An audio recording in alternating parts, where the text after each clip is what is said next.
All right, hey guys, welcome back to DFM podcast. It's going to be episode 3, and it's going to be mainly centered around trailer music because the man I have with me is very, very well experienced in trailer music and quite a successful composer. It's Cody Still.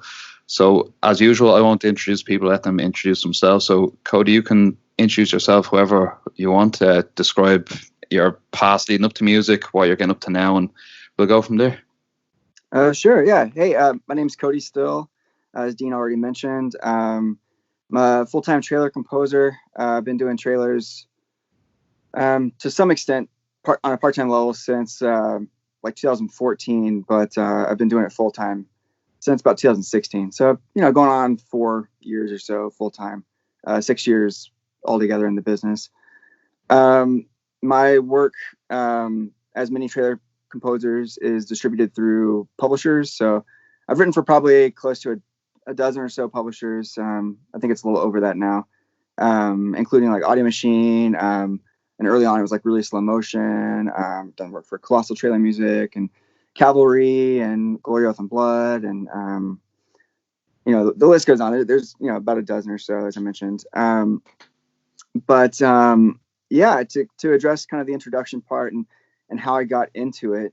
I've been, like most of us, involved in music my entire life. I'm 33 years old, and music's been a part of my life since I was, a young kid, when I was probably 10 or 11 or so.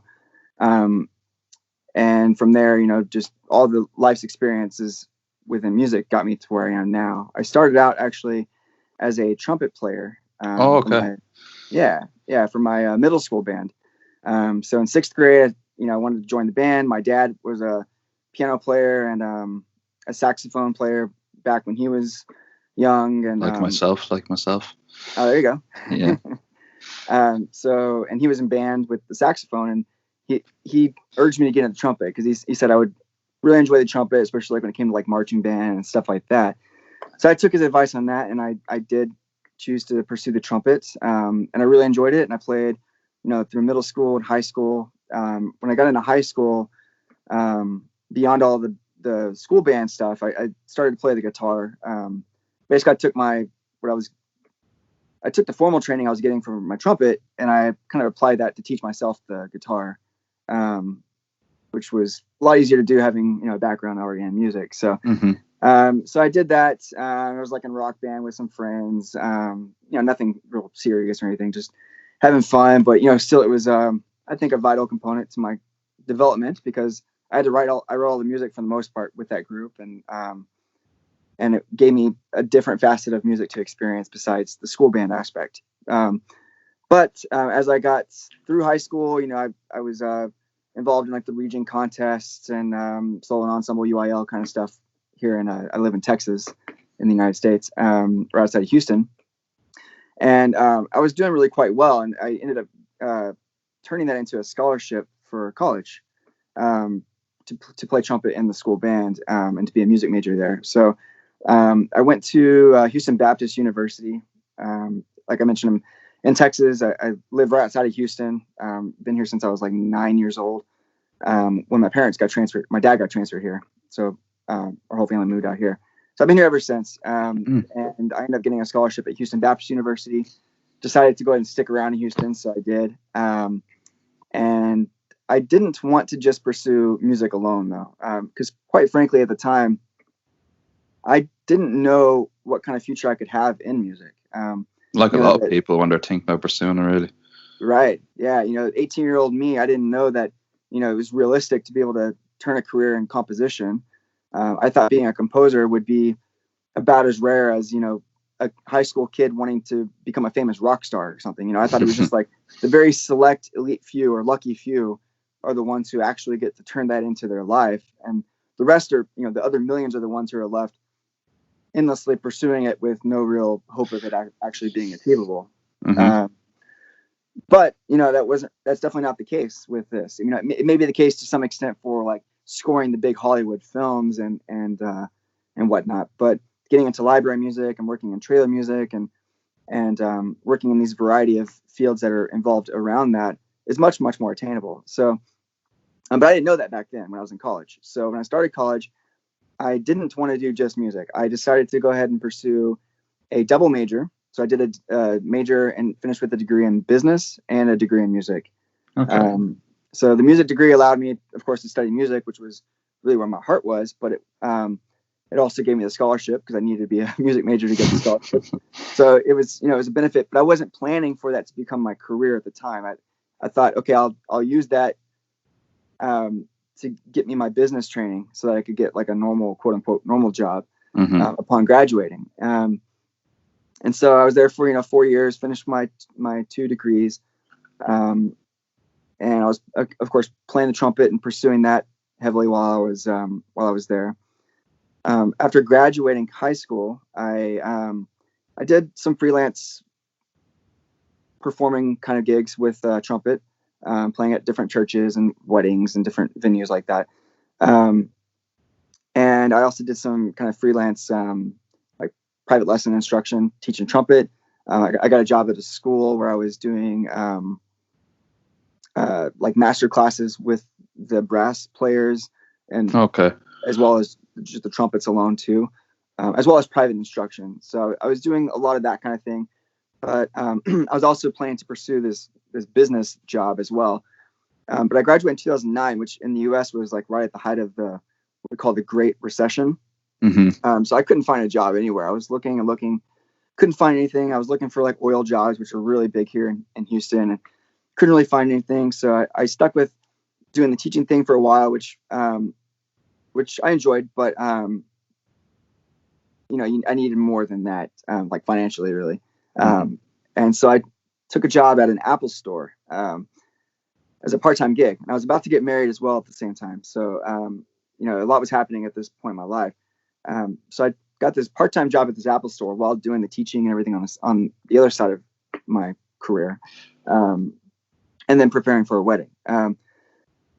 At the time, again, composing was not even remotely close to on my radar. I was pursuing this path of like trying to become into like a management role with Apple, because I thought, okay, I can't find a job in the corporate world. Apple would be a really great avenue for me to like develop my work your way up, develop a path and work my way up. Start at the bottom, and so on. And that ended up not being the case, but my time at Apple was actually extremely valuable to me because it gave me like this amazing resource. As being an Apple employee, they gave us like all sorts of training material for like music production, Logic Pro. They gave me Logic for free for one, and I got like amazing discounts and stuff. I was able to get my audio interface at the time for like 60% off because I was an Apple employee, and other things like that. It really, really helped. Siri, I'd take the advantage of you also. Right, yeah. So I was really dead set on getting the most out of this as I could. So I had like hour-long breaks and 2 15-minute breaks per day, per shift. And I would spend that whole hour and a half period of time like watching training material that was provided to us as Apple employees, which was like internal stuff. It wasn't stuff that just anyone can have access to. But I was watching all these Logic training and music production training videos, essentially, video series that really helped me out. Plus, they gave us free memberships to like macprovideo.com and lynda.com, which neither one of those were cheap, and I got that for free. So again, being at Apple really, really was vital, I think, for helping me to advance myself, because my music school I went to was very much a traditional kind of pencil and paper kind of school. There wasn't much technology involved. The extent of music technology was using Finale to like notate a piece that we wrote. So it wasn't really nothing like what we do today as composers, using DAWs and Logic and producing with Contact and sample libraries and mixing and all of that. Like none of that was part of the education program. And that's fine. I got my solid music theory background, took composition courses, took orchestration, and did counterpoint and all that kind of stuff. And so I got the music side of my background from there. But then through Apple, through this job that I was having, where I was getting paid to be there, of course, I was also getting sort of the other half of my education while working and everything as well. I eventually went full-time with Apple, and I left doing the music teaching because I just couldn't really do it all at the same time. It was from a time perspective, it was hard to make it all gel together. I had that at one point as well, and I wasn't even teaching that much, but I was teaching like private clarinet and saxophone to only a few students, and even balancing that with my part-time job I found hard as well, and I had to leave it because it wasn't justifiable for me to keep doing it. Right. Yeah, exactly. It can get a little daunting to have too much going on at once. Plus, the Apple job was retail, so the hours were all over the place. So it was kind of hard to make it work with more of a regular schedule school program along with the retail hours. So I ended up doing just the Apple thing full time for a while. I was there for a total of about 4.5 years. I left in 2014. During this time, I still wasn't composing with publishers yet. I was writing music just kind of on my own and taking the knowledge that I was learning through those video programs at Apple, and I was applying that to one of my own pieces that I was writing just on my own accord, and kind of developing my skills, I guess you could say, learning the trade. And I was really drawn to trailer music even way back then, though. Like way before I was composing, I was listening to trailer music. Well, maybe I should reiterate, or maybe I should specify, not before I was composing, because as musicians, we're all composers pretty much from the beginning, right? Yeah. But pursuing it, like actually writing pieces that would be up for publication. This is before that time for me. But I took the Apple training, and I was able to develop that into some pieces of music that I was able to write, and it was kind of my learning period of time. And in 2014, I started working at an oil company. I had a friend who left Apple, and he went and got a job at this oil company. And, that was kind of my goal in the beginning, was to work in oil, just because I live in Houston. That's what we do here for the most part. And plus the money's good, right? Okay. So he ended up referring me to this job. I interviewed, I got the job. My pay was like double what I was getting at Apple. So I was like, okay, great. This is awesome. So I did that. And the thing that I realized, though, after doing that was it allowed me to have my evenings and weekends back. So it really made me more consistent with my writing, my composing. Okay. So only 2 or 3 months into that job, I had music that I was just putting on SoundCloud. And about 2 or 3 months into the job, a publisher actually contacted me through SoundCloud. Just said, hey, I stumbled across your material. We think it's great. We want to release it. Would you be interested in doing that? So it was a publisher called C21 Effects, which at the time was being supervised by a guy named Chris Bragg, which a lot of people may know him now as the owner of Ghostwriter, which I've done before as well. But at the time, I didn't know who he was. I didn't know who C21 Effects was, even though I was listening to trailer music going back to like 2010 or so, like when I started listening to Two Steps from Hell and the Audio Machine public releases, the Immediate Music albums. I wasn't familiar with C21 Effects. So I did a little research, and I thought, okay, let's give it a go. So I had I think 4 pieces of music that I had written in the past year or two before he contacted me. So going back into my Apple days, the pieces that I had written towards the end of that period of time, and to some extent in the first couple of months that I was working this oil job. And so I sent them those pieces, and they thought that they were good, and they wanted to go ahead and publish those.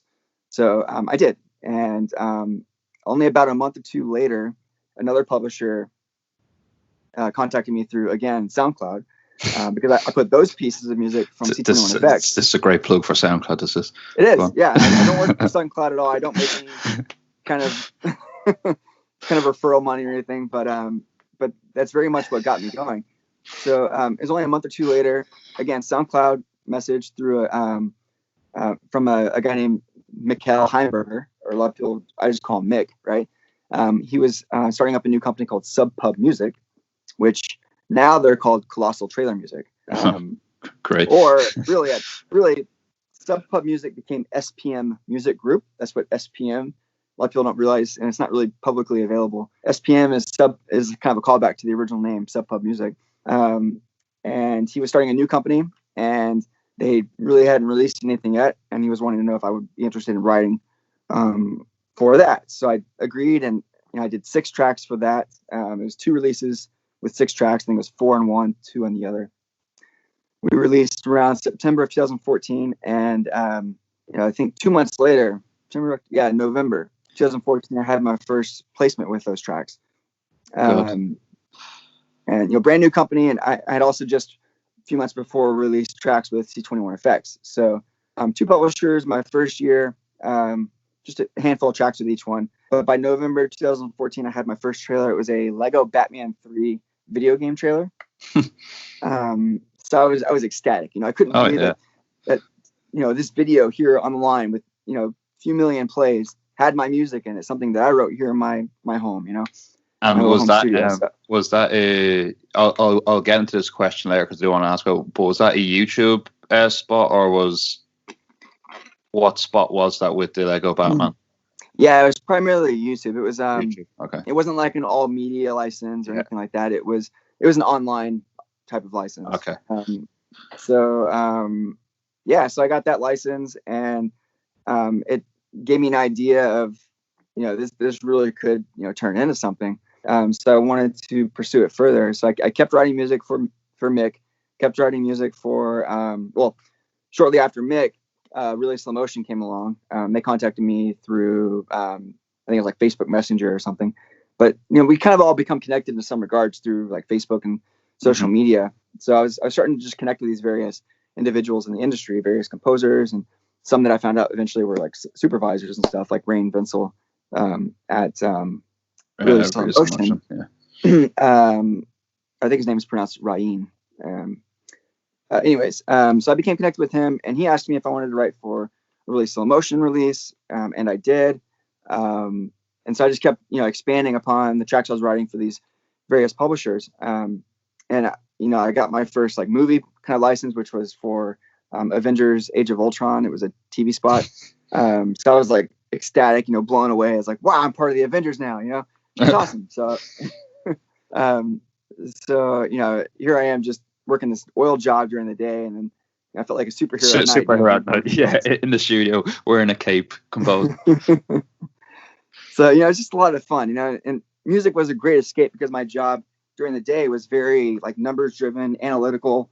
I was doing like supply chain kind of stuff, numbers driven spreadsheets, and so coming home and being able to focus on the creative side of my mind gave me a good kind of divide. Gave me a good change up from the routine of the day. So music was very much the escape.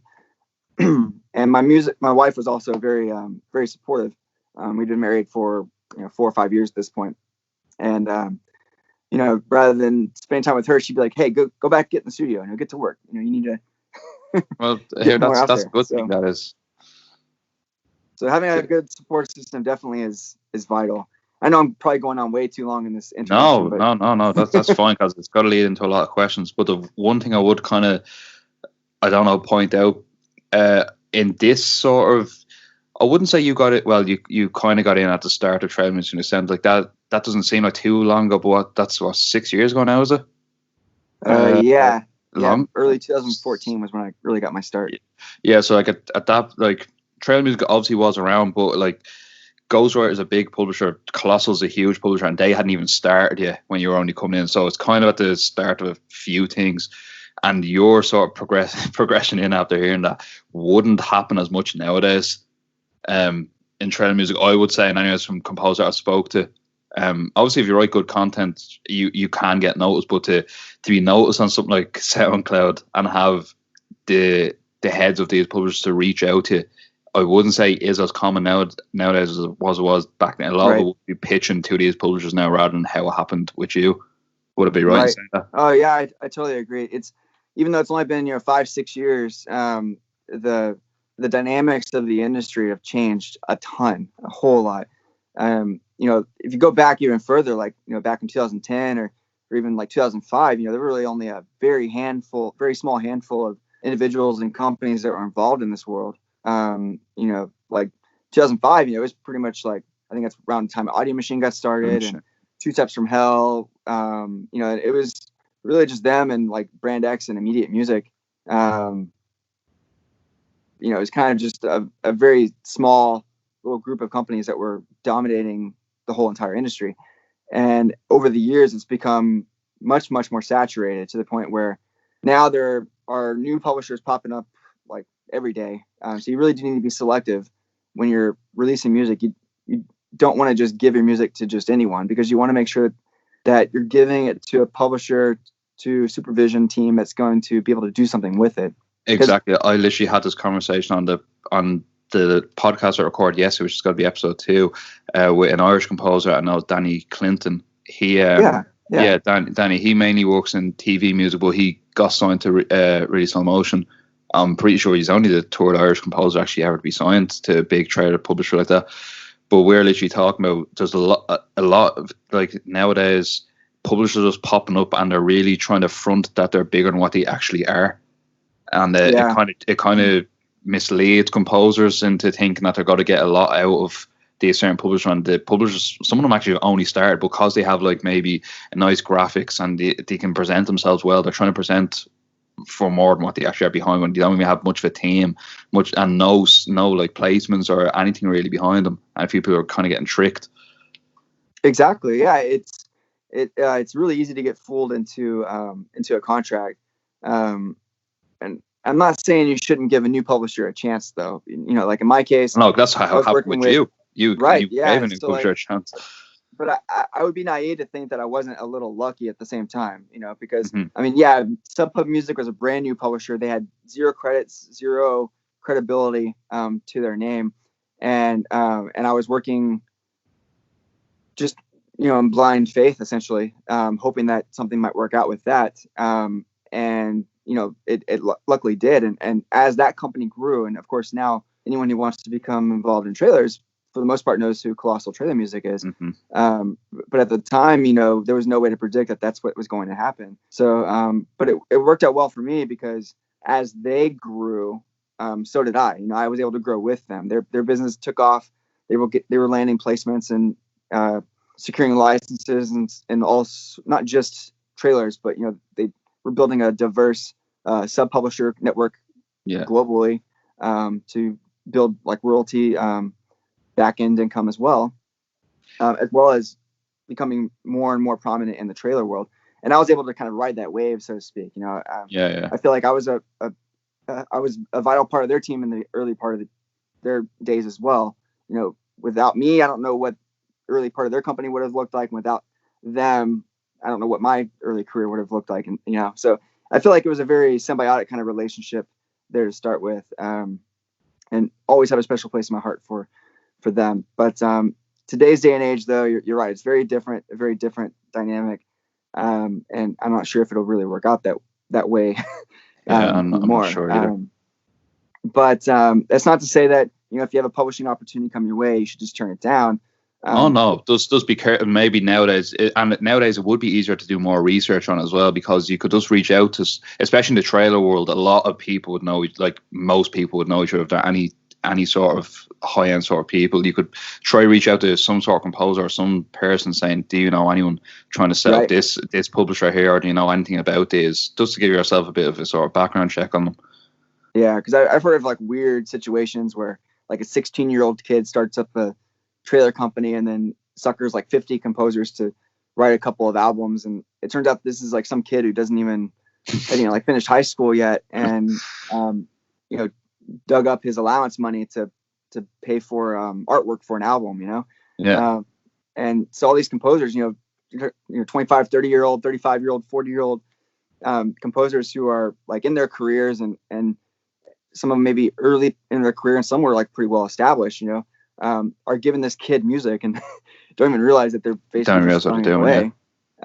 So yeah, do your research, look online. There are a lot of great resources to kind of investigate that, and just do like kind of the more obvious things too. Look up their website if they have one. If they don't have one, that's probably a red flag.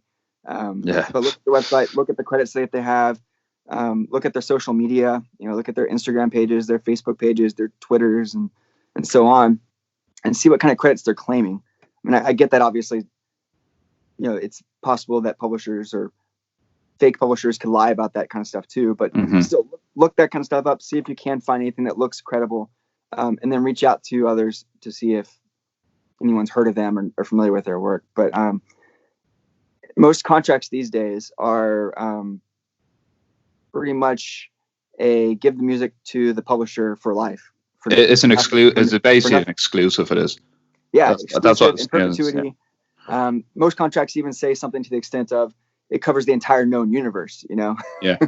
So, you know, they're planning for space travel to not even interfere with colonization on the Mars or the moon to not even interfere with their contract in the future, you know? So they're all inclusive, you know, your music is with them for life, you know, they own it.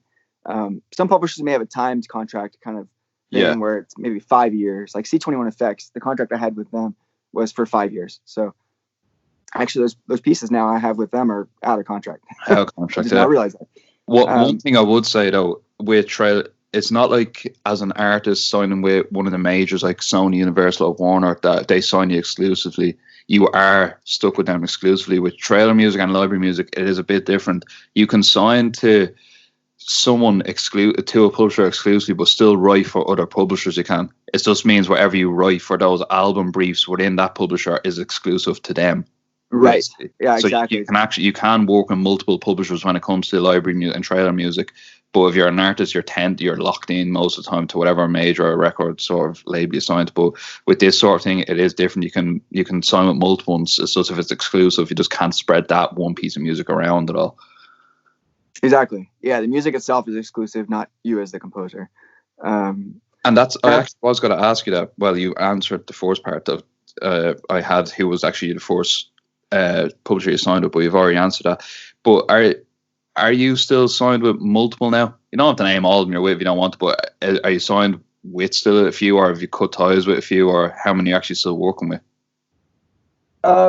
So yeah, I'm pulling up my list here just because I don't ever want to rely on my memory for things. But you know, I've never cut ties with any publisher. You know, I wouldn't want to do that. But you know, I have spent time on publishers that I've spent a lot of time with different publishers, and I've ended up focusing my time mostly on the ones that have, you know, worked out the best for me. Yeah. I mean, I think there's really nothing wrong with admitting that. That's just kind of a common sense sort of thing. You know, if you have one that doesn't get you anything with the music you give them, and you have another one that gets you something with everything you give them, then it's kind of an obvious choice where you're going to give the next piece of music to.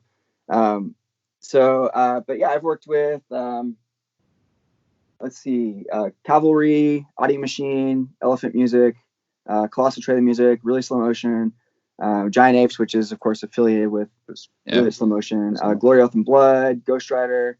I've done some collaborative work for Audio Network, which isn't a trailer publisher per se, but more, you know, big time TV publishing. But I've done collaborative work with them with Mark Petrie. And C21 Effects. Oh yeah, Mark's a fantastic composer. Great guy. Saw him in Vegas last year. We went there for his 40th birthday. That was fun. Let's see. Also, I think I mentioned C21 Effects just now. Sonic Symphony, Trailer Rebel, Avalon Zero. So yeah, quite a few there. That's basically anyone within the trailer scene. Cody is basically worked with. If there's any composers listening to this that don't know those names because you aren't maybe familiar with trailer music, that's basically any sort of, when you say you take sort of the example of a major of like a Sony, a Warner, or a Universal, like that, basically Cody has worked with every major publisher you can basically work for within trailer music. And anyone that wants to be a trailer composer, I'm sure you know most of those names. That's I'm not trying to even, like, I wouldn't even say try to kiss up in a certain form, but like if whoever's listening and maybe isn't sort of familiar with trailer music as much, Cody would be like a tier trailer composer. Or like I'll pop up a picture of like some of your placements during this video, Will. But there's, when you see some of the films and the projects he's got placements on and the publishers that he's naming out there, there's literally nothing he really hasn't done in trailer music at this point. Well, thank you for sharing that. I'm just saying, like the kind words. It's true though. Like, it's okay to throw a bit of praise on yourself because, as I said, you've worked hard. You're doing this as while you're working a part-time job, and to actually get to the point where you're at, you worked hard to get there. Like, yeah, definitely a lot of hard work and you know, a lot of blood, sweat, and tears goes into it all. But you know, if you love it, if you really enjoy it, then it really is worth it all, totally. And that shows in your work as well. You know, if you're doing something you really care about, that will reflect in the work you're doing. Are you still there? Okay. Yeah. One thing I did actually want to ask you I'm taking off questions as I'm going because I have so many as I'm actually going. And when it comes to trailers, I actually didn't know you were sort of classically trained. But obviously the trailer world is a lot different from normal orchestration for like writing a film. Right. So like any composer I am trying to get people other than just composers onto this podcast, but so far the first 3 episodes I've got to be composers. So I'm asking about sample libraries the most. And obviously sample libraries when it comes to trailer music is a lot different to normal composing most of the time because it's very hybrid based. So just looking at sort of hybrid libraries, what would you actually tend to use a lot, either for sound design or just straight hybrid stuff when it comes to trailers, really? Okay. So like not the orchestral stuff, but more of the. No, I'm gonna assume if it's orchestrals, if you're gonna use mainly the big libraries, either Berlin or Cinematic Studio Strings or Spitfire or something along those lines, are you? Yeah, for sure. Yeah, a lot of the orchestral tools and Cinematic Studio Strings and some of the East-West stuff like Hollywood Brass I still use a lot. Yeah, so I'm looking more towards hybrid stuff where maybe people aren't as familiar with those libraries, or maybe some niche ones that you've found that actually works out really well within the genres that you compose for trailer music. Sure, yeah. So there's a bunch of good ones, and I will start with this though.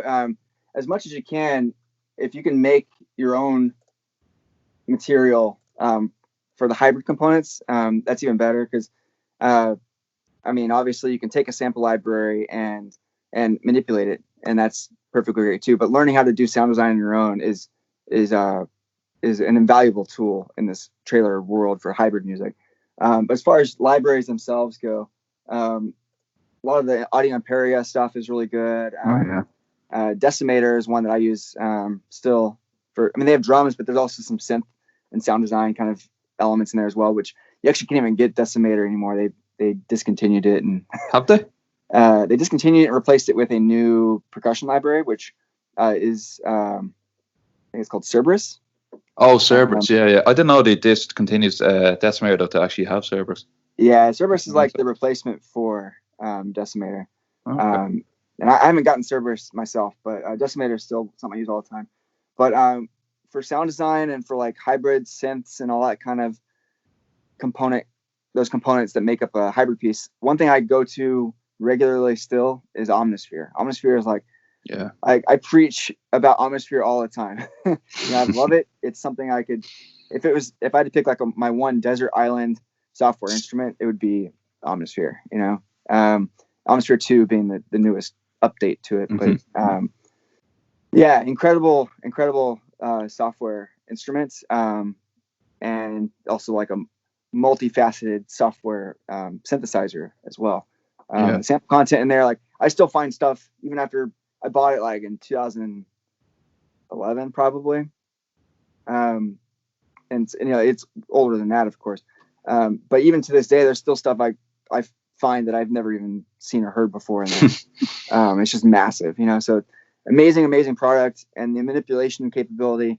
You can take a sound and just completely mangle it to your own. So uniqueness and originality is one of those components that is huge with trailer music, because as you can imagine, they're dealing with really high budget films, trying to really make a strong impression with the audience and make people want to see this film, make people excited to see it. And part of that is providing them something to listen to that's new and different. And sample libraries have been abused over the years. There's certain libraries. Oh yeah. I won't say what those are, but there's certain libraries where you've heard that one sound a billion times. I'll say one. Damage is one completely. Yeah, Damage. Those hits, heavy, the tails on those hits and everything. You could pick that out. Probably most reality TV shows you turn on. If you pull up like a Top Chef kind of show, or something like that, like a Face Off kind of show, you can hear that kind of stuff all the time in those programs. And TV music definitely relies on familiarity to an extent, based and familiarity kind of thing to some extent, and more quicker churning them out kind of writing. Whereas trailer music is it's definitely catering to the high end client. Yeah. So you do need to be able to kind of create something that's new and unique. And Omnisphere is a great tool for that. Other programs that are fantastic. I guess I'll go through that contact stuff first. AVA, they have some really good products. They have one called yeah. Which has some really good trailer type of effects, like like beyond like the normal sub hits and the risers and the hits and the whooshes, the whoosh bangs, which that's kind of like your bread and butter for trailer music. You got to have that kind of stuff, and it sounds really, really good, all of it. But it's also got additional stuff like some drones and brams and things of that sort, which of course are essential trailer components, but might need to use some of that sparingly because, again, once you use a bram once, it's kind of it's a bram. It's kind of it's a bram, but some brams are more unique than others, and you hear it once and you feel like you can't use it again. So, but the impacts and whatnot are very reusable. You can keep using those over and over again because they're really good sounding, but still kind of at the same time generic sounding. So you don't get the sense of overusing anything in particular. I was going to actually say. Go ahead. No, I was saying you can name a few more libraries if you want, because any composer are listening will find them useful. But I was asking this question because one thing you hear a lot when you're looking at trailer music is trends and certain sounds, and this is sort of one. Like trailer music, even though it's very saturated, like if you look at it now, as I said, like I even said in my last podcast, I'm not a trailer composer, but I understand it a lot about because I've wanted to be one, but my production level hasn't reached that point to actually be a trailer composer. But still know a fair about the actual industry side of it, and you hear a lot about trends and how they change. And I was going to say, is it composers that are just like gradually changing their writing that is creating the trends, or is it the editors in the trailer houses, or maybe the supervisors and the publishers that are actually changing the trends for the composers? It's a little of both. It might be that one publisher releases an album that has kind of a theme to it that ends up becoming a trend, and that can really take hold. Or it could be so then other publishers start or those tracks get used by editors and get licensed into films, and so the other publishers all start kind of chasing to achieve that same kind of sound. Or it could be like when Stranger Things first came out, that Stranger Things sound kind of got ingrained into everyone's mind, and suddenly everyone wanted everything to sound like Stranger Things. So so it could be a film or a TV show that has some sort of profound impact on the industry to the point where everything starts kind of being influenced by that. Do you know any trailer off the top of your head, sort of that when you start seeing more briefs come in around a certain time, you're like, okay, it's got to sound like this trailer during your time? Or have you even wrote a trailer that you know off the top of your head that maybe has actually changed the trend at all? I can't say that I've done anything to contribute to the trends. I can't think of anything anything that I could claim credit for in that regard. But like probably the most obvious one though would be the Inception trailer. If you go back 11 years or so, look at the Inception trailer and the impact that having that first kind of usage of the bram, which is that, for those who don't know what the bram is, just that kind of that low brass distorted kind of the distorted trombone sound. Tuba type sound, if you're looking for an orchestral standpoint, super saturated, distorted, synthesized elements maybe layered into it.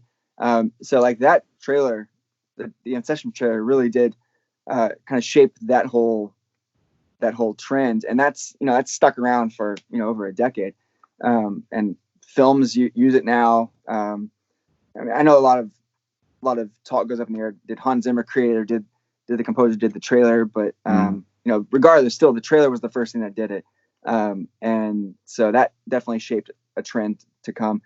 But kind of going back to, is it coming from the editors or is it coming from the composers? It could also be client driven, because the clients might be like, hey, we really want to use more popular music in our trailers, which was and still somewhat is a trend. I find them interesting to do the trailerized version of commercial pop songs. Right. Yeah, so I find them very interesting. I've done a ton of those. Not all of them have finished in a trailer, but yeah, I get asked to do that kind of stuff all the time. Very common. One of my favorite tracks of yours, which I've messaged you about a few times, is your trailerized version of House of the Rising Sun, which I think's been placed 3 times. I love that trailerized version. And that album in general, which is I think is it just called Trailerized, or it's the Audio Machine album that has all those covers on it. Yeah, it's Audio Machine. It's covers and Trailerized covers and originals. Yeah, it's covers and Trailerized originals. Yeah, great album. Yeah, it was a full Audio Machine release that had mostly covers, but there were a few original songs too that some composers had written. And actually, I'll ask you then from this point of view, on the creative point, actually writing a trailer like that, how do you go about? Because I can't get my head around. Because have you like just wrote whatever trailer style track you want, and then just hope that the lyrics fit above it, and just hire a singer to sing it, or what? Creative wise, how have you actually wrote a track like that? Okay.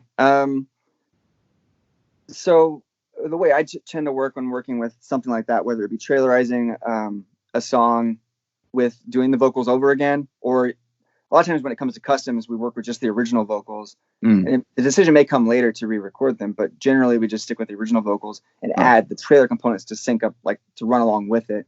But like in the case of like the House of the Rising Sun, and I had another one in that album. It was a cover of Edge of 17, vocals by Tori Letzler. In the case of that album, the way I worked was I took the original songs and I basically dropped an MP3 of those files into my session, and I chopped them up into like acts essentially.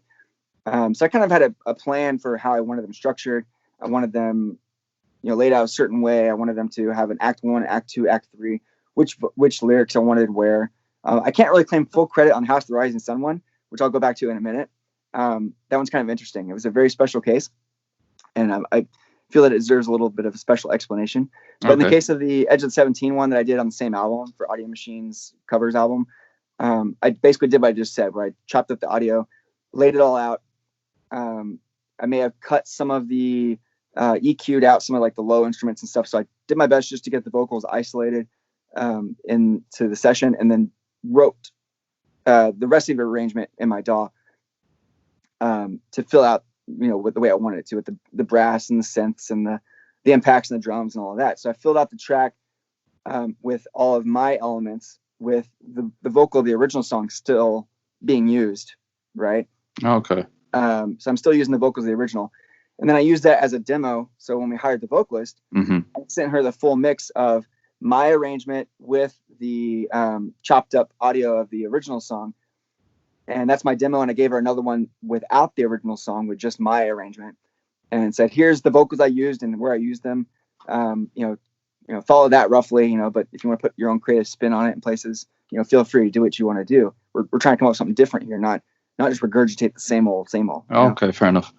So in that case, yeah, we just had her sing, a couple of takes on that, and then we sent off to Greg Townley, and he mixed it all together. So that's the general process for that one. Now, in the case of the House of the Rising Sun, that one was a really kind of unusual case because it was actually a custom originally for Ant-Man, the second Ant-Man film, and it was a custom instrumental only cover of House of the Rising Sun. Do you want to explain? I'll let you explain. Do you want to explain what a custom exactly is, actually, for if anyone doesn't understand? Okay, yeah. So I'll get back into that, but essentially, the trailer industry is divided into sort of like two halves. There's the library side, which works very much like the rest of the library industry, where music is written and put into albums by a publisher and released and distributed out, so that clients could then sift through those albums, find a track they like, pull it out, use it, pay a license, and boom, you're done. So basically, it's sort of a high-end stock music kind of thing, where they're buying music already written. Custom music is the other side of trailer music, where you are writing music to a brief for the client directly, or for the trailer house directly, which would be the editors that are editing the video of the film with the audio that is being given to them from the music publishing companies, and making a trailer out of that. And they ask composers and publishers for custom work because maybe it's something that's very specific that they don't have available to them from the library side of things. If they wanted to have a trailerized instrumental of House of the Rising Sun, and they don't have that from any publisher, they can ask someone to then do that for them. So that's actually what happened to me in that case. I was asked to write an instrumental, House of the Rising Sun cover, instrumental, no vocal or anything, and hopefully try to make it work for the client, so that they would want to use it in the trailer. But you'll hear customs all the time in like Star Wars films where they're using the Star Wars themes. Yeah, like an Irish composer got a huge custom, which I'm sure Kieran Birch, he got the main spot in Avengers. He did. Yeah, he got the main. It was the main spot, wasn't it? I'm pretty sure it's the main spot on the event, on the last Avengers trailer. Yeah, he had the music through, I think it was like trailer 2 or something. Yeah, like the one that's on YouTube, it has a stupid amount of views. It does, which has his whole custom track on it. So that's a very big custom. Like, that's the way it goes. Customs are a lot of fun, but they're also extremely stressful. Usually when you're given a custom, I'll get a brief. I live in Texas, so I'm 2-hour time difference from LA. So let's say LA puts it out like at 4 p.m. and then my publisher gives me a call and says, hey, do you want to do a custom for Ant-Man or do a custom for this or that or the other? And I say, sure. It's like 6 p.m. here, 2-hour time difference. Mm-hmm. And more often times than not, they want it the next morning. So, and it may be even worse than that. I've had times where it's like, they need it in 4 hours from now. Oh God. So it's kind of like you're pulling your hair out kind of thing. And at first, when you're inexperienced, you basically just want to not even try. I don't think you would do that if you're inexperienced. I honestly don't think you'd actually have the mental stability to pull that off. You'd probably just break down and be like, and just crumble to an extent, really. Exactly. It takes a certain amount of experience and confidence in order to be able to kind of pursue something like that. But most of the time, I'd say I'm given at least till the next morning. In the case of the Star Wars stuff, it's funny because a lot of times I'm given over a weekend. Like they'll tell me about it Friday, and then I have at least Saturday and Sunday to get it done and turn it in for Monday morning. Which Star Wars you do with custom? Was it Rogue One? I've done custom work that finished with Rogue One. I did some stuff for the most recent Rise of Skywalker. Mm-hmm. And I had music licensed for The Last Jedi, but that one wasn't custom. Okay. Like in the case of the Rogue One, I was given that brief on Saturday. I remember it was like Saturday around noon, and they wanted it Monday morning. So it was a full 2.5 minute piece, and they ended up cutting it down and everything, of course, like normal. But still, it finished, and I was extremely happy, and that was the end of it. It was a weekend of work, and I got a big Star Wars Rogue One trailer out of it. And is a weekend enough for you for something that big, like knowing that you're going to have to do a custom for something as big as Star Wars Rogue One? If you get a weekend, can you comfortably sit there and think, oh, okay, a weekend is enough for me to do something like this, of this scale? It is, yeah. I mean, it's going to be a busy weekend. It's going to be perhaps a couple of late nights, long hour days.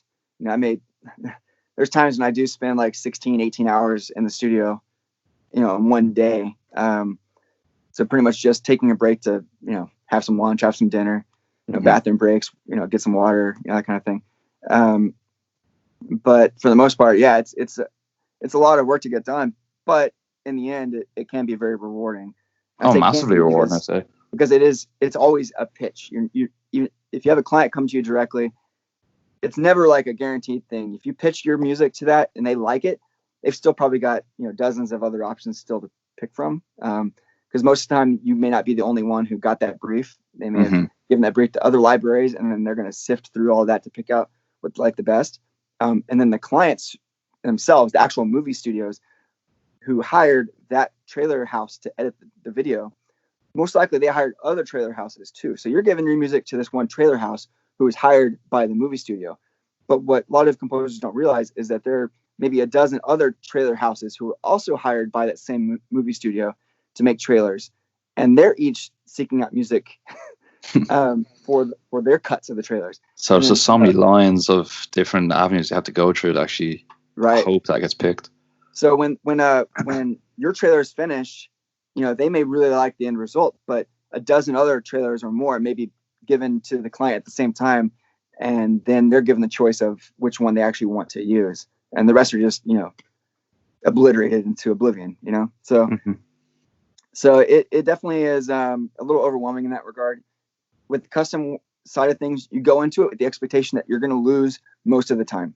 Even if you're the best trailer composer in the entire world, no one's ever seen better, you're going to lose most of them. That's just the way it is. Not because there's always someone. Oh, there's always someone better than you, of course. But even in a scenario where someone is the best of the best, you're still going to lose most of the time because client direction and vision will always change. Like they may think they want this trailer to go epic. It may be a Thor trailer where they want it to be like real epic and bombastic and hybrid orchestral.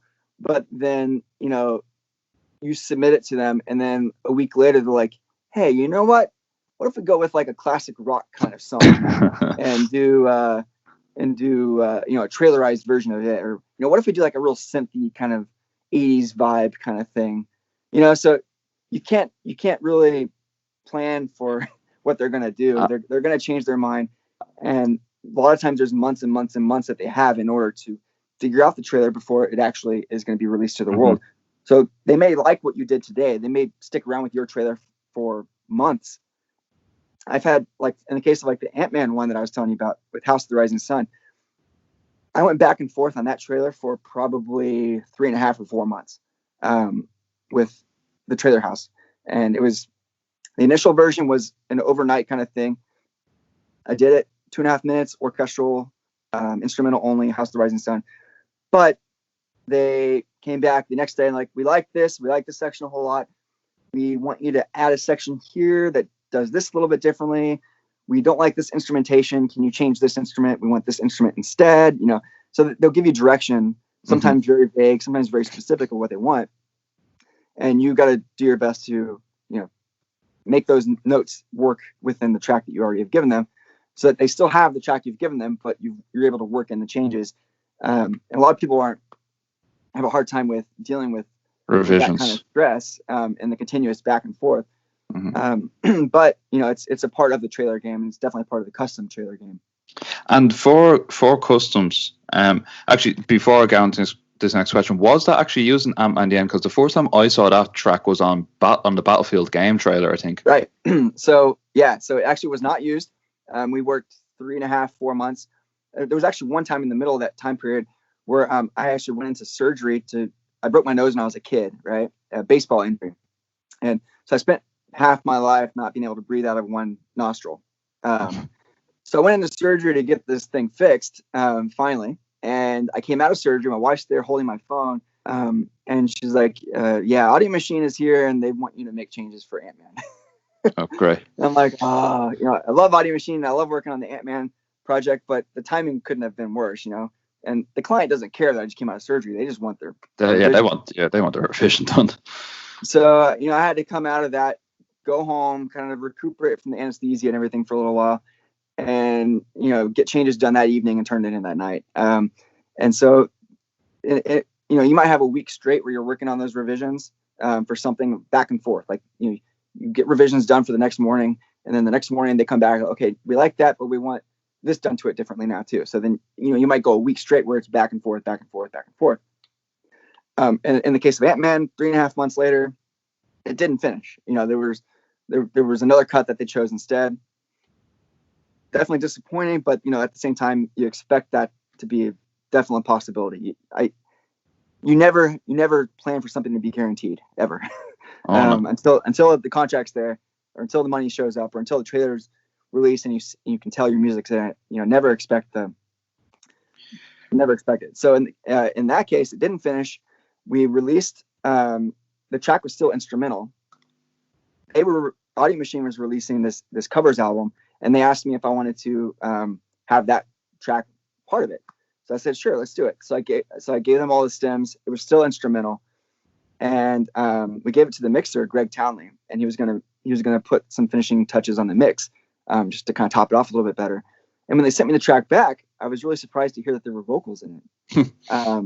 I didn't know that there would be vocals in it. And the supervisor I work with at Audio Machine, or there's several, but the one I mostly work with, she's like, hey, I really hope you like this. We didn't know that this was happening, but Greg decided to put some vocals on it. So he asked a friend of his, a really, really talented vocalist, to record kind of this bluesy, really mellow kind of voice. I think the vocals are really effective on it, actually. Yeah, really incredible voice. The vocals are really effective with it.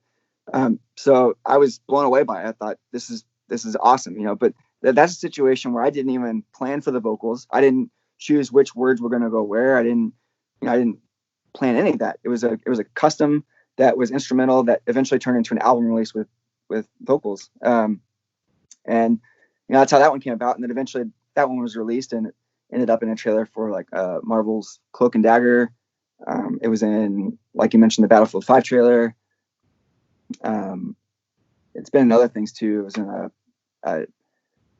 a Chinese film called Hidden Man. So it's been around the block, that one has. Yeah, it's been used in a few different things, but yeah, definitely kind of unusual how that one came to be, though. Well, I'll come back to my question on custom because I do have one that came to my head when we were talking about, but we've mentioned revisions a bit, and unless you're involved in library music, I don't think people really realize or understand how not how revisions work, but how sometimes tedious they can be, and how like a lot of times some composers actually crumble from revisions to an extent, because especially in trailer they can be very, very demanding, and you can get a lot of them. So I was going to actually just ask, do you sort of remember a track that you actually received the most revisions on, and then also the shortest probably deadline you actually ever had to work with? Because obviously deadlines can be a stressful thing to do as a library and trailer composer as well.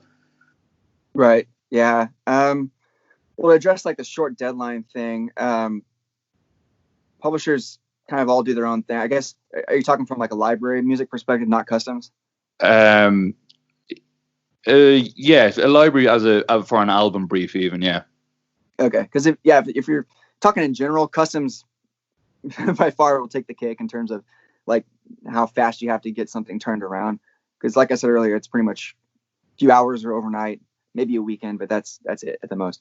In terms of library music, most publishers tend to work. I mean, it's different, of course, from publisher to publisher. Some may take a year or more before like an album is conceptualized till it's released. Again, it could take even longer than that. Some might even take a year and a half, 2 years. Depends on the publisher, especially if you're dealing with like live recordings, like publishers like Immediate and Audio Machine, who most of the times will record the strings and record the brass whenever there's an album that features strings and brass. That drags out the process significantly. A lot more steps involved. So I've had album releases that take multitude of years, even sometimes, before the music actually gets released. But it's well worth the wait in the end, because you have fully recorded strings, brass recorded at a major studio, mixed with top end mixer, and the results really show. But I've also had quick turnaround projects too. I've been doing work here with I guess I shouldn't say names. Just be careful if you need to. But a publisher lately where it's very, very quick turnarounds for the most part. You get a brief, and then pretty much in a week or two they want like 3 tracks that are fully like pretty much good to go. And so it's polar opposite to what you might expect with other publishers. So it varies. But I'm usually never given less than a week or two on a brief, but a week or two is kind of unusual. It's usually more like you got at least a couple of months on an album brief. I'd say that's more typical. 1 to 2 months is generally what you'd expect. Maybe a week or two if it's kind of a publisher that likes to turn things out quickly, or maybe if you came in late in the process, maybe if other composers were already involved and working on that album already for a month or two, and you came in late on it because they decided in the end to bring you in, and they need something next week. That happens all the time. And now anyone listening that might think, oh, a month or two to write one track, how can that be so hard? This is why, well, one, with trailer albums, the quality of composers that you're competing with, that you're writing to actually get onto these albums, is just top end level composers. But also on the other end, that sort of deadline might seem a bit long, is because the amount of revisions that tend to go through most tracks, which does bring me to the second part of that question. Right. Do you remember a track that you just had endless amount of revisions on? The most revisions by far was library tracks. I usually don't. I can't even think of one where I've gone more than like 6 or 7 revisions. Usually it's the tracks when I'm preparing for like a live release. which for the most part, in my case, most of the publishers don't live record, but like with Audio Machine, they do most of the time. So in those releases, usually there's more revisions. I usually get to maybe like version 6 or version 7 or something before everyone's happy with it, and we're ready to pack it up, send it off to the orchestrator to orchestrate it and prep it for recording, and then go to recording, and then the rest of the process from there is usually handled outside of my hands, because it'll go to the mixer then, and then they'll handle all the putting together of the recorded files and everything at that point.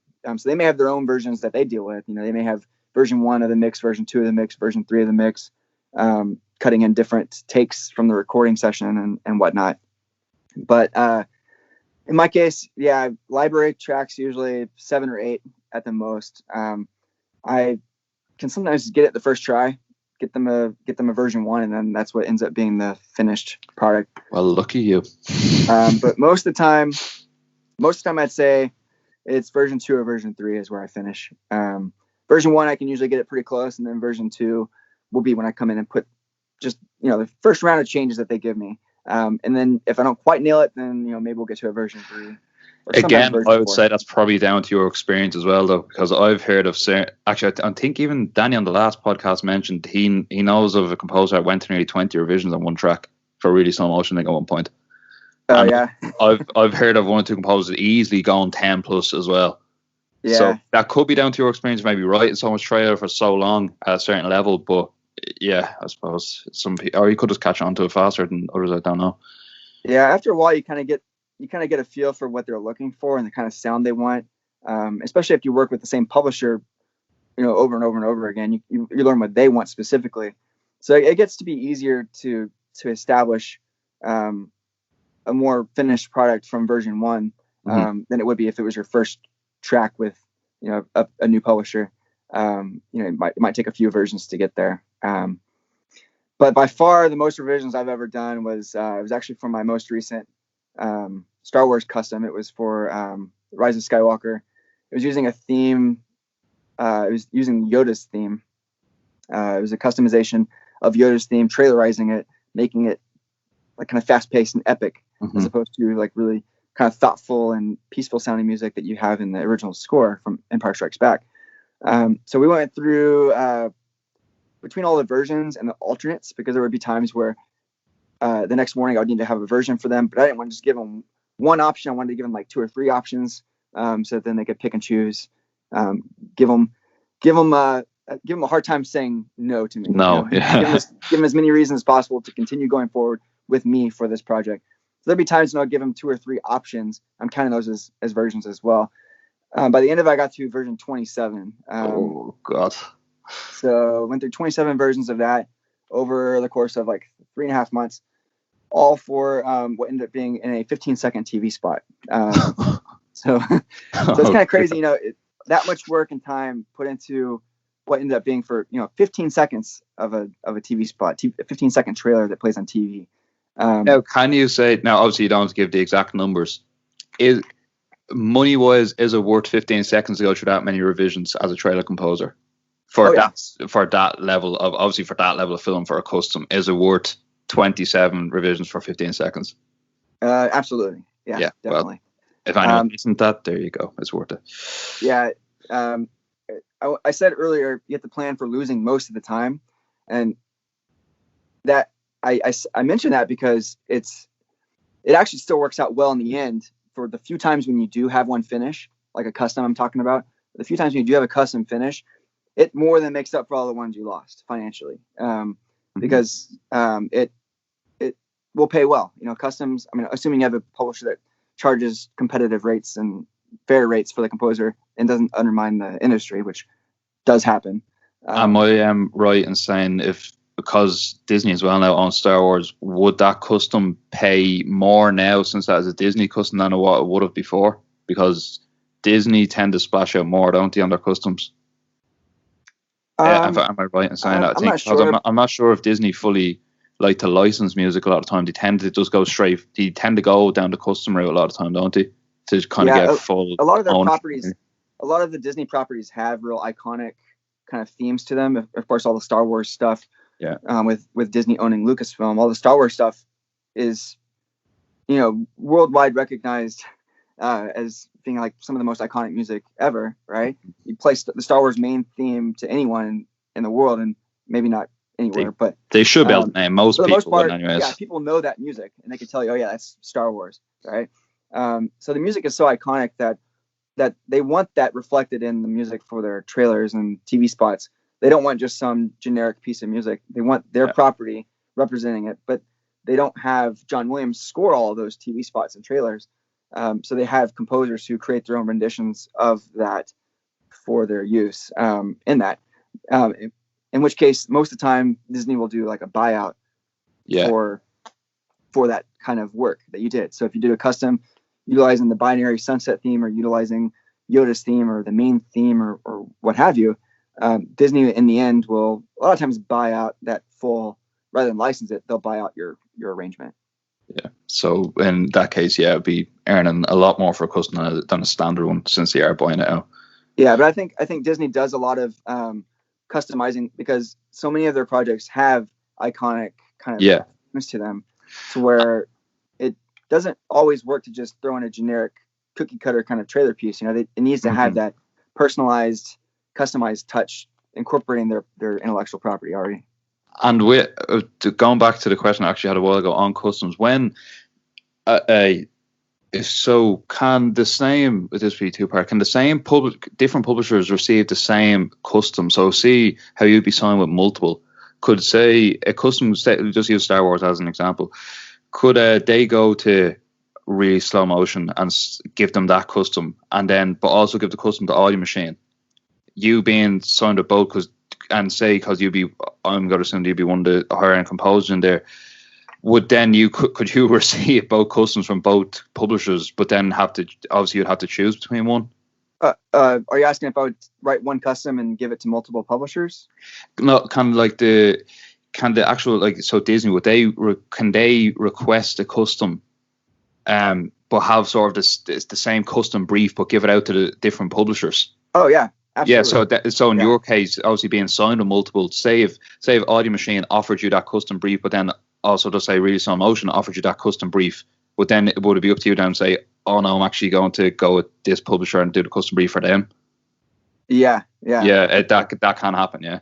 Yeah, that happens a lot, especially like when it comes down to like a Star Wars film having, maybe 2 weeks or something before the release, when they're putting out all those real quick fire, kind of quick 30-second, 15-second TV spots. Usually there's a big push there at the final little bit before it releases to get more and more short TV spots out. And so, usually there'll be times when I'll get emails from 3 or 4 different publishers asking me to do customs using the same brief from the client. That definitely happens. Okay. And for the customs, they tend to go to the composers that are established within the publisher and they're a while. That's who they tend to pitch the customs to, would it be?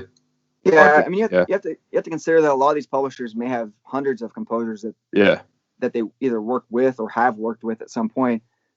So they don't just give those customs to anyone. Like if you're brand new at the publisher, I wouldn't expect a custom brief to come your way.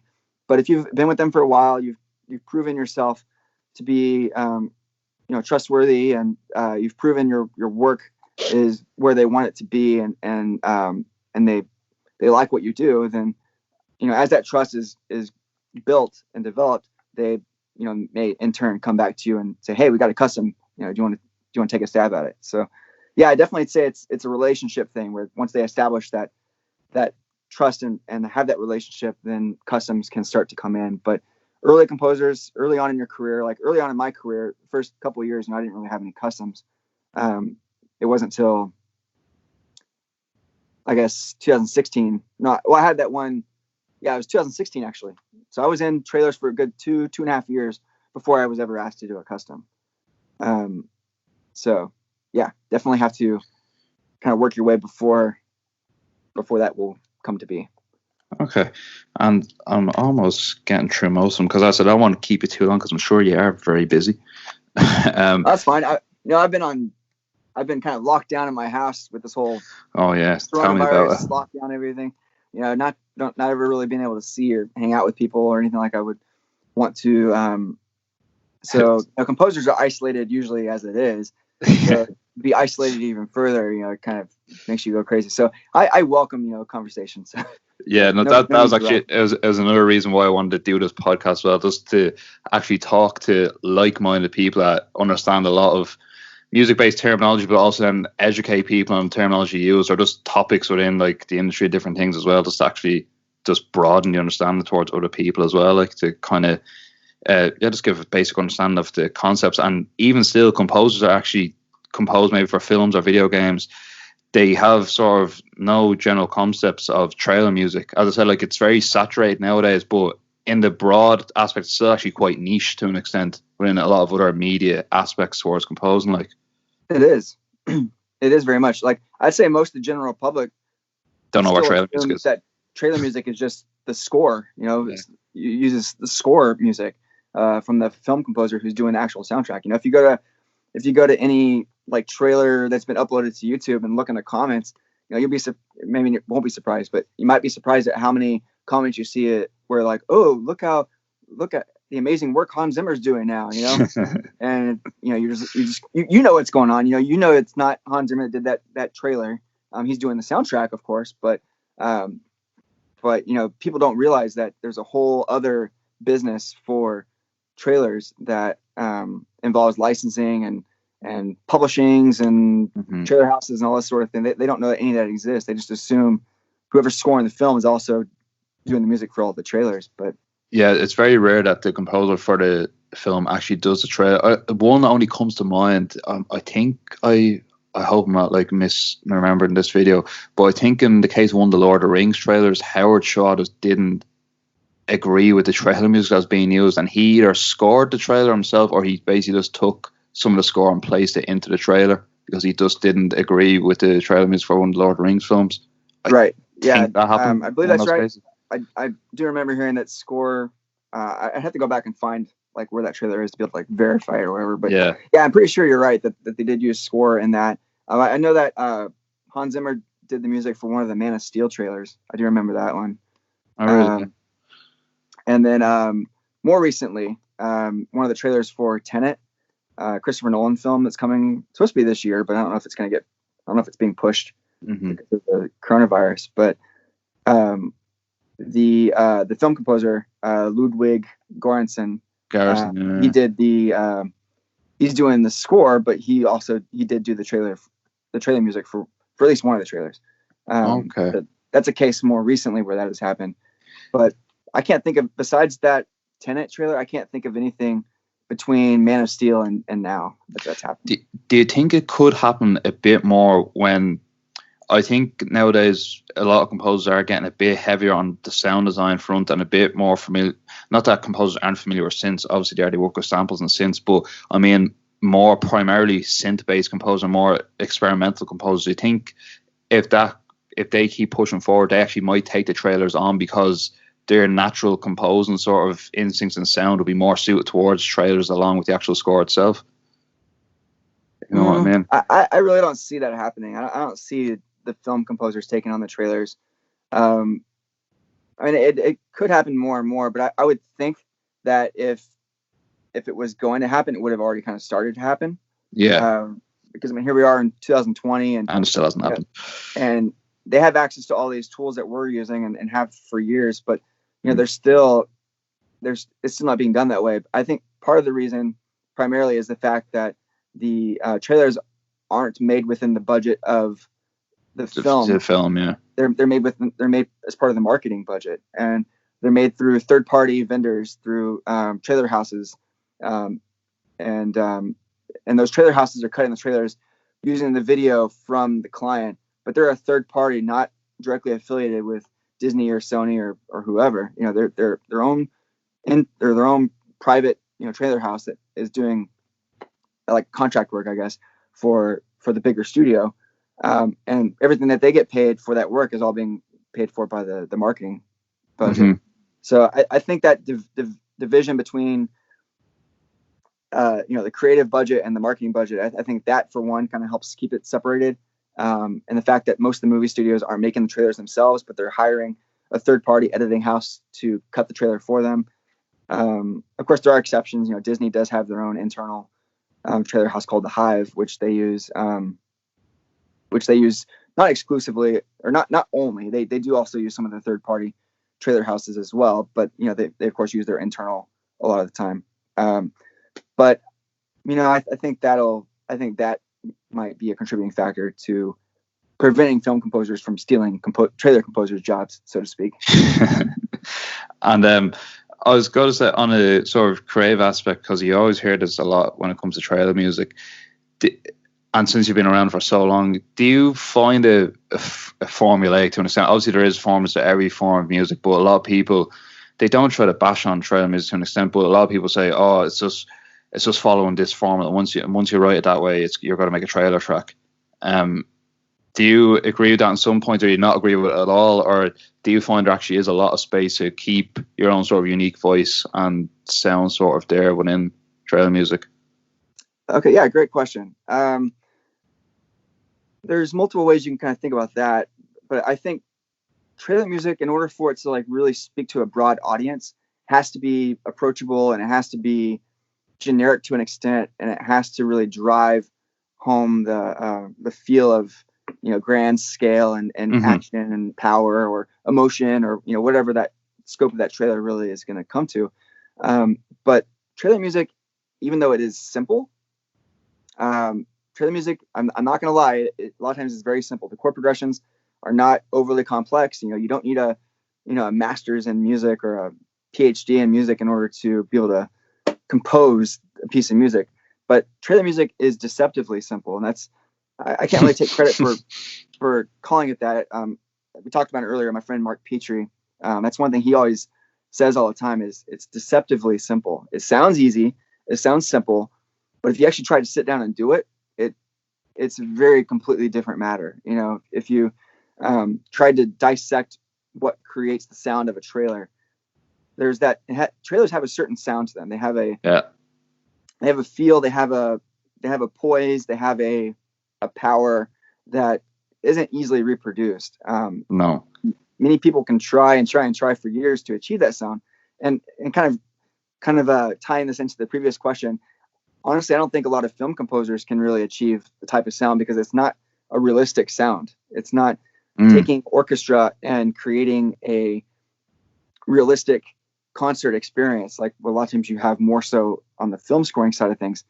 It's taking that and morphing it into something that's hyper real and hyper I don't even know the right way to describe it beyond that. It's not real. It's accentuated.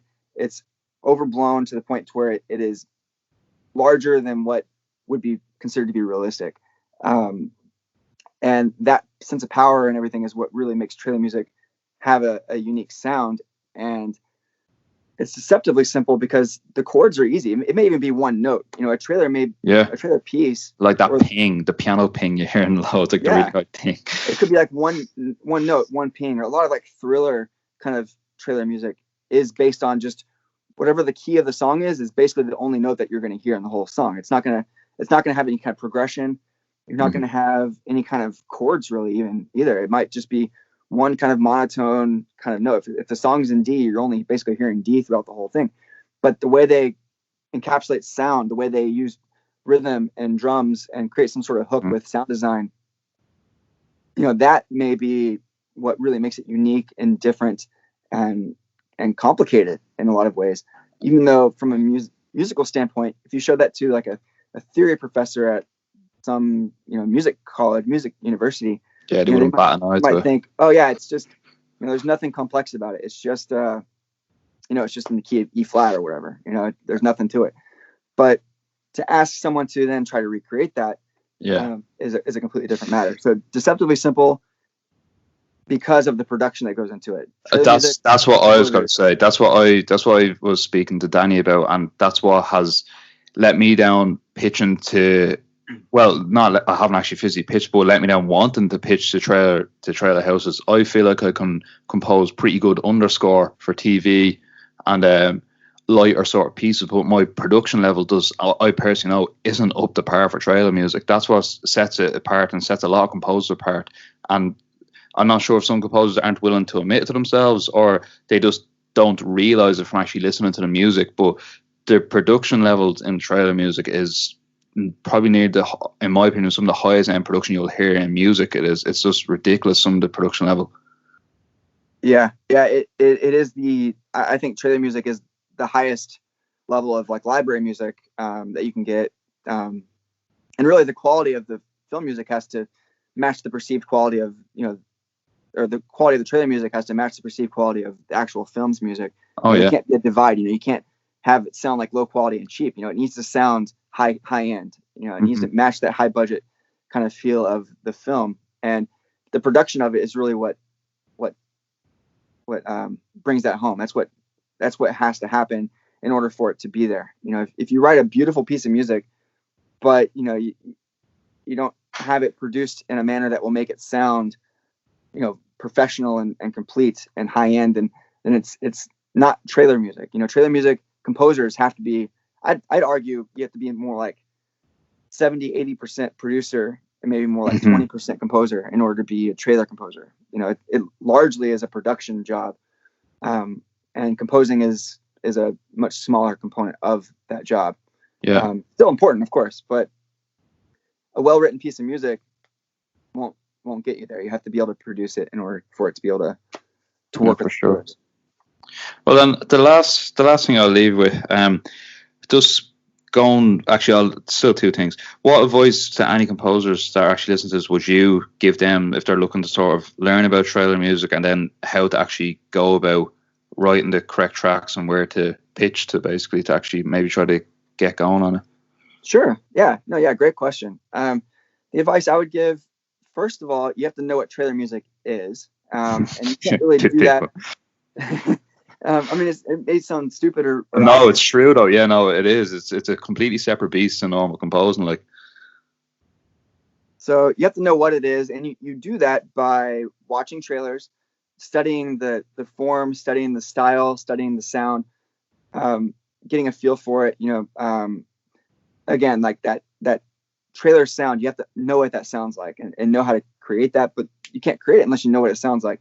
I can't tell you how many times I've been approached by composers who want to do trailer music, but they don't know what any of these publishing companies' music sounds like. They don't know what this composer sounds like, or what that album from this company sounds like, or they've never even heard of any of these publishing companies that I'm talking about with them.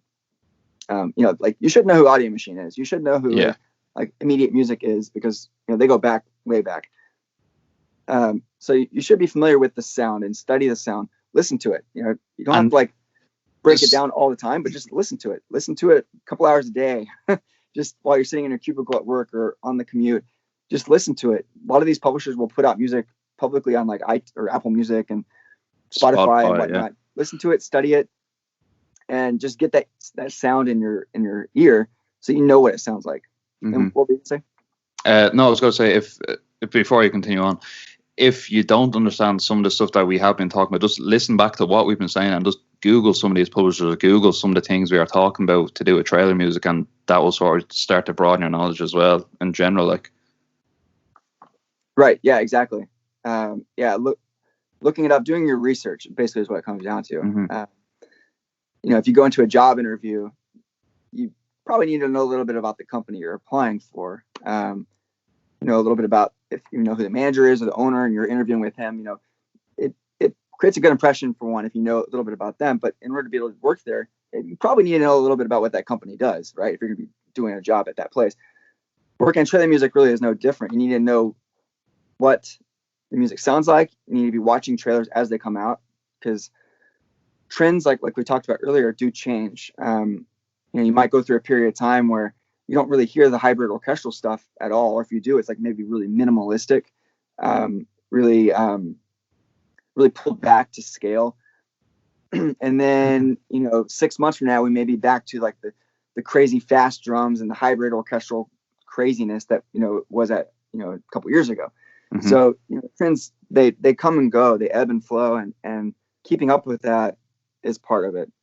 So my advice, first and foremost, listen to it, watch the trailers, just like you would if you were in music school and having to do like oral training, ear training kind of stuff. You can't just wake up one day and have perfect pitch.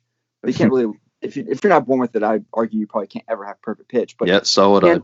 You can develop a very strong, like relative, yeah, developing a good, strong ear.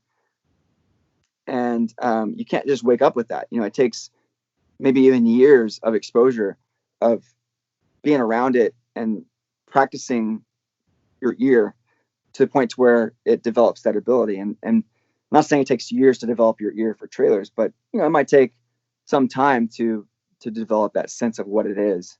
So that's part of it. When it comes time to actually start writing trailer music, my second piece of advice would be make it available for people to see and hear. I guess hear, obviously. So in my case, every single publishing gig I've ever gotten has been through them reaching out to me through social media or my website. I've never had to pitch my music out to anyone else. They've all come to me, every single one. And part of that may be a little bit of being in the right place, right time, got a little lucky here and there, but I made my stuff available to where they could hear it. And that's initially what brought on that exposure, that's what exposed my work so that they could find me and hopefully discover, quote unquote, discover me. But, you know, again, I started off in a time where things were a little bit different back, 6 years ago. Mm-hmm. So maybe a little bit different now, but still put your stuff where people can hear it. Put it on Facebook, connect with people who are involved in the industry, friend request composers, friend request people who are publishers, like supervisors, various admin positions or whatever at publishing companies. Learn who the publishers are, learn who work for those companies, see if you can connect with them through Facebook.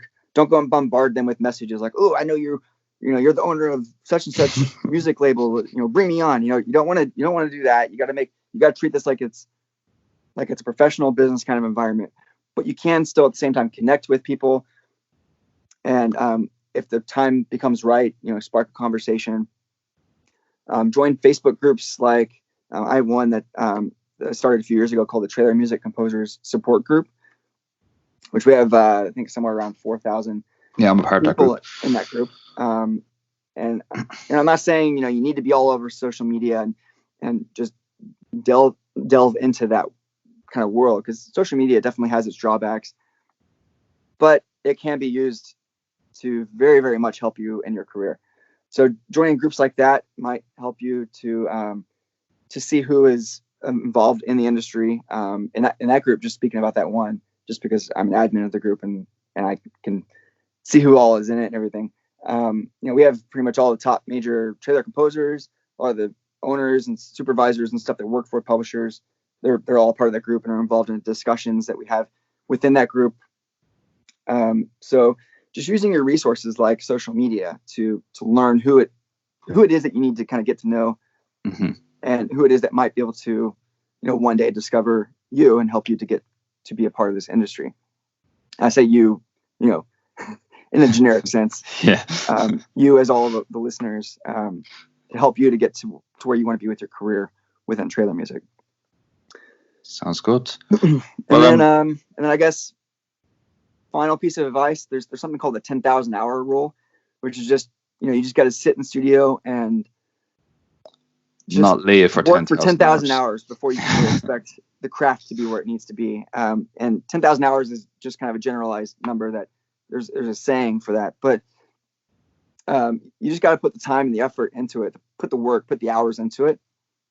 And eventually that development of your craft will hopefully reach points where it catches up with where trailer music needs to be. And use trailer music as your reference. Listen to music that's been used in trailers and compose music that is just as good. Try to surpass the quality that you're hearing in trailers, or music that you're hearing released by publishers. Try to surpass that quality. Compare A and B it. Mm-hmm. And if you can do that, then of course you're ready. If you're comparing it and it's not quite there, it still might be good enough to pitch to a publisher. Going back to my experience, just because I had publishers come to me through social media. And I don't mean that to sound arrogant or braggy or anything in that sense. That's just how it worked out in my case. If I were today trying to get involved in trailers from the start, I imagine I'd probably have to pitch myself out there some. So find out who these people are. And by people, I mean publishers. Find out who the major players are, which I've already pretty much named. Yeah. And figure out a way that you can submit your music to them. You know, some publishers really aren't open to submissions. Some are. Some like to stick with just their small teams, and they don't really want any more than what they've already got, and that's perfectly fine. Some publishers are perfectly fine with having 200, 300, 400 composers that they've worked with here and there, and that's perfectly fine as well. So find a way to get in with someone who could, you know, of course, help you secure that first license. Getting a licensing deal is the goal, not getting with the publisher. So don't rush to get with some publisher just because, they're a publisher, like we talked about at the very beginning of this podcast. Don't rush into a deal with a publisher just because they're a publisher. You want to get with the right publisher because, again, you're signing your music to them for life in most cases.